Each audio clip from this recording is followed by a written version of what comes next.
আওয়ামী লীগের কার্যক্রমের উপর নিষেধাজ্ঞার বিষয়ে কথা বলছেন মার্কিন পররাষ্ট্র দপ্তরের উপমুখপাত্র টমি গ্লিফট।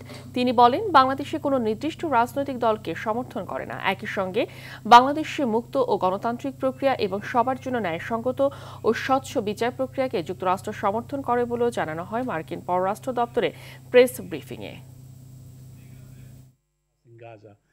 Bottom line is we welcome moves to get aid quickly and be set up. What I can say on this is that we are aware that the interim government has banned. আমরা জানি বাংলাদেশের অন্তর্বর্তীকালীন সরকার আওয়ামী লীগকে সব ধরনের রাজনৈতিক কর্মকাণ্ড থেকে নিষিদ্ধ করেছে। যতক্ষণ না দলটির বিরুদ্ধে বিশেষ ট্রাইব্যুনালের রায় আসে, আমরা বাংলাদেশের কোনো নির্দিষ্ট রাজনৈতিক দলকে সমর্থন করি না। আমরা একটি মুক্ত ও গণতান্ত্রিক প্রক্রিয়া এবং সবার জন্য ও স্বচ্ছ বিচার প্রক্রিয়াকে সমর্থন করি। Peaceful assembly and association for all.